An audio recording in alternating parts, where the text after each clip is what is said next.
Spinal Stabilization Exercise Program 2.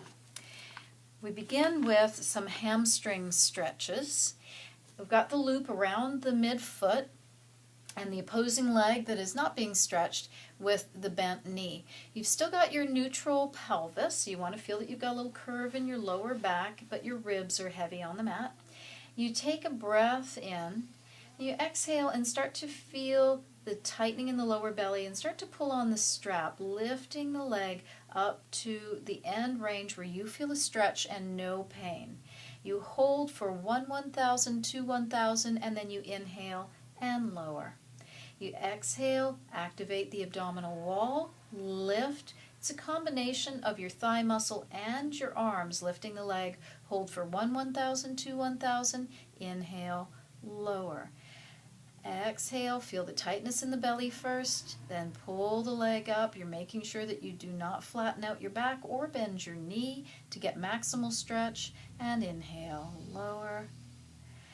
And exhale, you want to feel the end range of your stretch. You're checking in to your pelvis, and you feel at that end range a hold for 1/1000, 2/1000, and you lower. And you complete 10 repetitions of the hamstring stretch, and you complete it on both legs.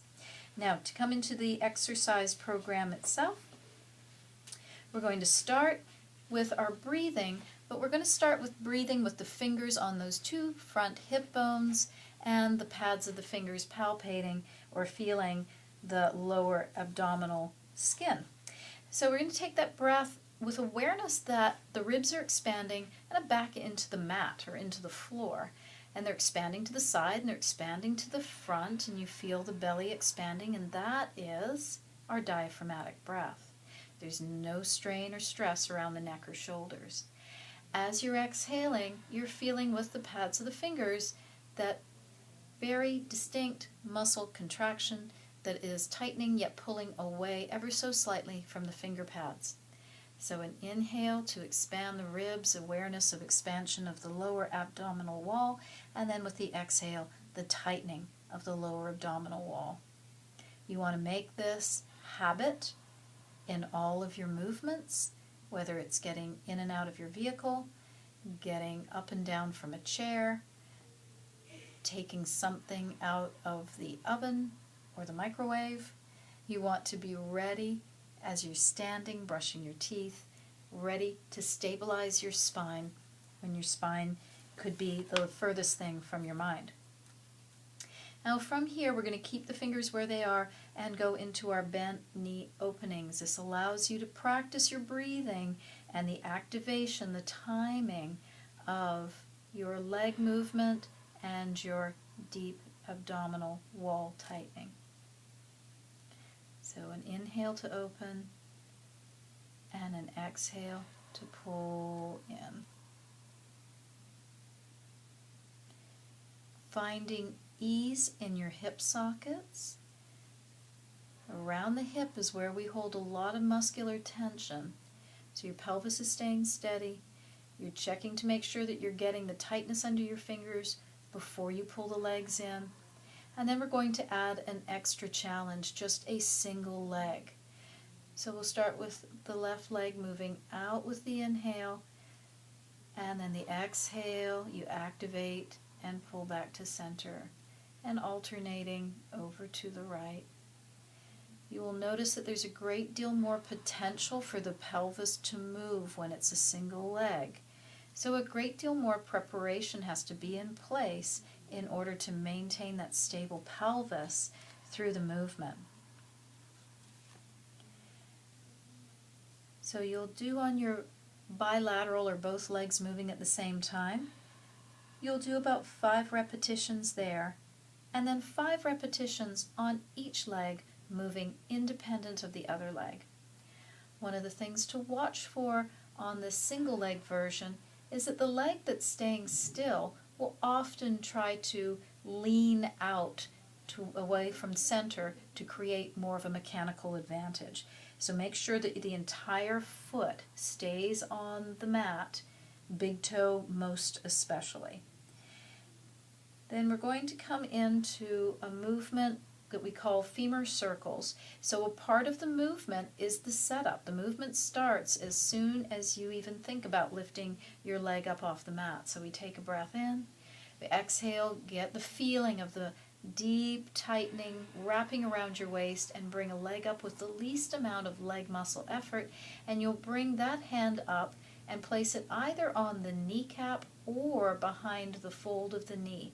The idea is you want your arm to take control of the leg action. Then you'll take another breath in, working to keep your tailbone heavy. You're going to bring the other leg up, and that heavy tailbone will keep you in your neutral. Now your legs relax and allow the arms to do the work.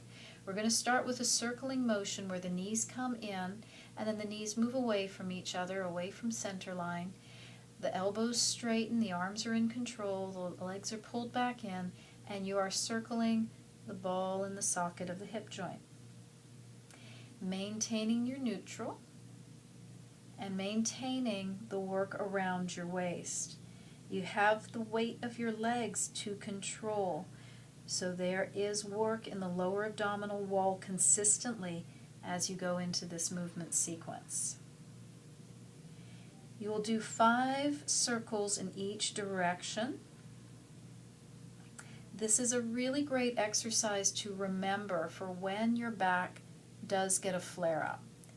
And whenever there's anything mechanical, like what you have in your back, there's always the potential for moving in the wrong way, being tired, maybe less aware of your spine than you should be, that will put you into some pain. This is the exercise you want to go for. This will help the muscles of the back relax, and those are the muscles that will tend to go into a bit of a protective spasm upon injury. Then you want to bring the legs to center, get yourself prepared to lower the legs, and you can continue to hold on to the legs at the back of the legs to help you bring them down, especially if you are in pain. If you're not in pain, you should be able to bring the legs down without using your hands to help you.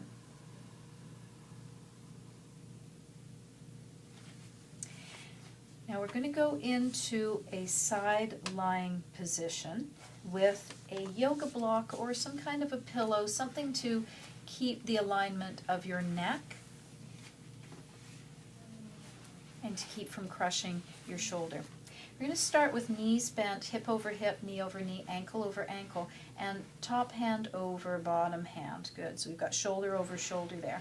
So we don't want to be just totally relaxing down into the mat. We want to have a little bit of muscle work around the waist. You can see Joy just gave you a nice demonstration of creating tightness around your waist. Your eyes are going to take a look at your fingertips, and Joy's arms represent the covers of a book. So this is called book opening. As she starts to open the book, she's going to inhale, and her eyes will follow her fingers. The head will roll along the yoga block or pillow or whatever we've got to support the head until the fingers reach the ceiling. Here's where the exhalation happens, and the movement shifts now into the upper back as the chest starts to rotate up towards the ceiling, and then the ribs start to move one by one as the arm leads the spine. Then we take a breath in, we exhale, and use the muscles around the waist to start to pull the lowest rib back in and up on top of the lowest rib on the other side, and the ribs align one by one, and then the eyes are looking up at the fingers to the ceiling, and then it's in lowering with the exhale. So we begin with a lift and an inhale, eyes follow fingers, the movement's just at the neck here. Then as we exhale, the movement transfers into the spine, into the thoracic spine, and even into the lumbar spine a little bit. We inhale and bring the spine back into its alignment, and then we exhale and bring the neck, the cervical spine, and head back into their alignment. And it's an inhale as you follow the arm up with your eyes. And as you exhale, watch how the movement now goes through the upper chest, through the middle of the rib cage, through the lowest ribs, and notice how the hips didn't move at all. The thighs didn't move at all. The knees didn't move at all. Everything stayed stable in the spine. So minimal movement in the lower back really trying to work all the way through the rib cage. This is important for things like doing a shoulder check as you're driving and making sure that the movement happens through the upper spine and not directly into the lower back where you can create problems. You want to be thoughtful even about doing a shoulder check when you're in your vehicle. Everything we're doing applies to something functional. Now, staying in the side lying position, we're going to go into some leg work that is really going to challenge the muscles around the waist. You can keep the support for your head if that's comfortable, or you could push it out of the way and just have your head rest on your hand or your upper arm. The modification, or the progression I should say, for this exercise would be to start with your legs in the position that Joy is in as you begin. And we're going to start with the leg just very, very slightly lifting up so the knee and the ankle is in line with the hip joint. As Joy inhales, she's going to bring her thigh closer to her torso as she gets ready for her side kick. As she exhales, you watch how far the thigh moves until the knee is right below the hip. And then she just moves very little from there. She continues to open up the front of the hip maximally. And inhale, the leg swings forward again. And exhale, the leg swings back. There's the tightness that we've been working on, the lower abdomen first before we get into the challenging part of the movement right here. You're building the tightness from the moment you start your exhalation. There should be no movement in the shoulders or the rib cage, no tension in the shoulders or the neck. And then pausing with the top leg forward, we're just going to straighten out the bottom leg. And this makes it more difficult. So the top leg is still going to have the same motion with the knee bent, and exhale as the leg progresses back away from the chest, but there's a lot more work has to happen in the abdominal wall here. And the inhale, again, the leg comes forward, and on the exhale, the leg pulls back into its full opening through the front of the hip, full activation through the waist. And yes, for all of us, we have our challenges. That's just to let you know that we're all in the same boat. And then we'll show a couple of repetitions of the most challenging position of all once we complete this opening of the hip, and that's where both knees are straight. Do you have enough room? And then we're going to kick up. I have to move a little bit here so you can see we had a piece of furniture in the way there.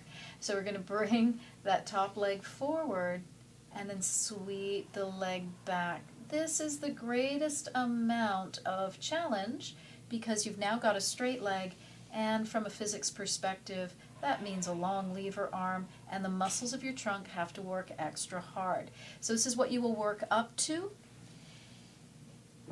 First, I want you to do the first movement that Joy demonstrated. Make sure you can do 10 of those, then progress to the second position after a number of performances of this program where you feel like you're getting stronger. Then you'll go to the next more challenging position. And once you get really strong there, then you're going to come to this very challenging position. Now we're going to go into a movement called bicycle.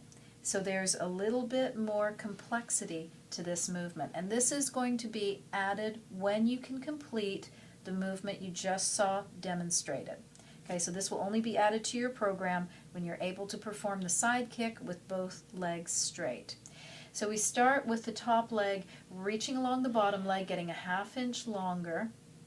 And we're going to bend at the knee, bringing the heel back towards your bottom. See how Joy's keeping her thighs equal. She's creating a stretch now through her quads. This is a very good thing. We want to keep the stretch for a moment and then bring the whole leg forward from the hip. Keeping the stability of the trunk, straighten the leg out in front and sweep the leg back. Joy's got some really nice hamstring length that she's demonstrating there. You're going to work within your hamstring length. So we're going to bend and get that quad stretch, bring the leg forward, straighten out where you are able to do so, and sweep the leg back. You can see why we want to master all the other stuff first before we get into this. So So just making a note that this will be added just for 5 repetitions on each side once you've mastered the full sequence of the side kick. Now we're going to move into another challenging movement. It's a double leg lift, and with this double leg lift, what I want you to observe is how steady the pelvis stays. The work is in the trunk. So we take your breath in, you get your preparatory tightness, and as both legs lift, you'll see that the top leg slides along the bottom leg, and that's what happens when the pelvis stays steady. If the pelvis were to collapse, or Joy's top waist were to get, shorter, she just showed you what we don't want, then both ankles would stay together. But you know you're doing it right if you've got that little slide and glide. So it looks like Joy's bottom leg got shorter as she got higher with the top leg. Keeping that inner thigh squeeze. Nice. And rest. So we only want to do a few of those, about 5 is good. Then we're going to get over onto the stomach, and we're going to revisit a movement that we do in Program 1 called the dart. So if you need to do a couple of prone press-ups to get yourself ready and get your head in the game, do so, or take a couple of breaths where you can just feel that on your exhale you are pulling that lower belly in, you're getting that signature tightening. So from here we're going to exhale and start to lift the head and the chest, keeping length through the crown of the head, width across the front of the chest. We're going to start to do a staccato breath where the arms are going up and down briskly, and the breath is an inhale for 5 pumps and an exhale for 5 pumps. The position of the body is sustained. It stays long. This works on endurance. And that lower belly tightening, it does not give up. It just gets renewed with those exhale cycles. It teaches you to work your breath into the back of the rib cage, into the sides of the rib cage, and to keep the endurance of the lower abdominal wall as you go through these movements. You'll do a total of 10 breath cycles, and just like the other exercises, you may have to work up into it. Joy is showing you a variation of palms up as you inhale and palms down as you exhale, which can often help you with the counting. And once you've finished your last breath cycle, you bring the head, neck, and shoulders down. You can push yourself back into a child's pose position, ensuring that the curve of your lower back does not change. So it'll be a feeling of the tailbone reaching up towards the ceiling, not allowing the curve of the lower back to flatten. This is a very nice transition into your all fours position. And into the all fours position, the knees are right in line with the hips, the heels of the hands right in line with the shoulders, shoulder blades glide down and in. And you want to feel from the very beginning of getting into this position that the lower abdominal wall is actively supporting your lower back. Quickly glance at the inside of your elbows to make sure the inside of your elbows are looking at each other. And now with an inhale to expand the ribs and an exhale to engage the lower abdominal wall even more, you'll slide an arm along the mat with the goal of lifting that arm up off of the mat and having no change in the position of your trunk. And then you'll inhale and place the arm back down. And to the other side now, getting ready. You want to feel the muscular readiness before you even attempt to slide the fingers along the floor, and then lifting the arm. You might want to do this in front of a mirror or have somebody help you, watching you to make sure that you're not moving. Or you could do what we're doing and film it on the iPad and review later, looking to see if your form is as good as the form you're seeing right now. 10 repetitions on each arm will be ample, 5 repetitions on each arm will be ample, at 10 total. And then we'll move to a leg slide. So similarly, you're going to prepare with the inhalation and the exhalation that tightens, and you slide a leg along the mat, not lifting it off, just sliding so your big toe remains on the mat, and there's absolutely no change in your torso. What Joy's demonstrating so nicely is the most difficult part, which is the return. As her leg returns, notice that she does not have to lift her hip in order to bring her knee back in place. She's maintained the muscle work to ensure that the pelvis has not moved. This exercise is a very, very valuable exercise for you to build the endurance for the support as you go through functional movements. Keep in mind length through the crown of the head, length through the tailbone, activity at all times around the center of the trunk. And again, 5 repetitions on each leg should be sufficient. Now we're going to come down onto forearms and go into a plank series progression. With the forearms, the elbows now come underneath the shoulder joint. And we're going to straighten out one leg at a time, tucking the toes under so that the weight goes on the ball of the foot. And in your slide of the last leg, of the second leg, into position, you want to make sure that you are absolutely ready. This is an exhale. You've got to be tight. And in this position, you're reaching through the crown of your head and your heels.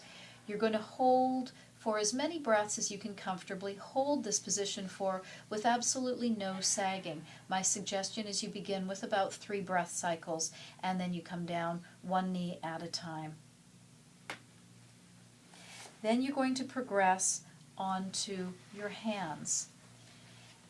If it feels like you're not ready to go on to this position, then you just keep on working on the forearms until you feel like you've built enough strength for this. Again, the elbow creases are looking at each other.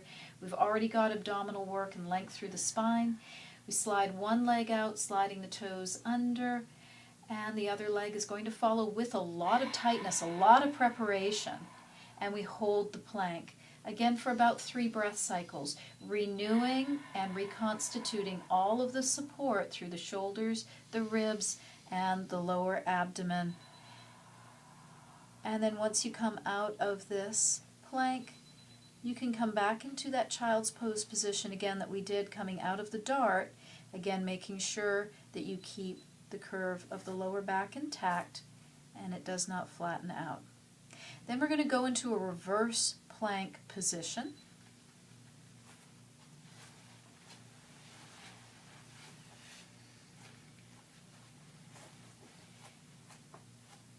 Heels of the hands will take the brunt of the weight, as will the heels of the feet. We begin the plank with an inhale, lifting the sternum up towards the ceiling. With the exhale, the hands and the heels press into the floor and the hips will rise up off of the floor. Joy showed you a couple of potentials for hand position. There is no right and wrong. It's what's comfortable in your body. Again, holding for 3 breaths, constantly renewing, a slight tuck of the chin into the Adam's apple to lengthen through the back of the neck, and then just coming down from a fold at the hips. This is the width across the front of the chest that you want to keep for your upper body workout in the gym. And so Joy's just going to demonstrate the other position of the hands, again pressing into the heels of the hands and the heels of the feet. Chest is lifting up, keep that sternum lifting and those front bones of the hips lifting, tightening around the waist, keeping the length, and just making sure that that head never just hangs back there. It's always supported. And then coming back down. Now we're going to go up against a wall into a position that will get you ready for your workout at the gym. This is goalpost against the wall. And Joy's going to place her hands in the football goalpost position. She's got her head and her rib cage against the wall. And we're going to slide the arms up the wall, keeping the head, the rib cage, the pelvis touching the wall, and then lowering back down. What you'll be feeling is width across the front of the chest, the awareness of the shoulder blade position.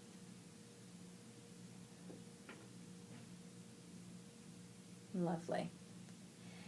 And this, again, is preparatory for you to go to the gym and do your workout as we discussed as we worked with the pulleys. All right, good job. Keep it up. Give us a call if you have any questions.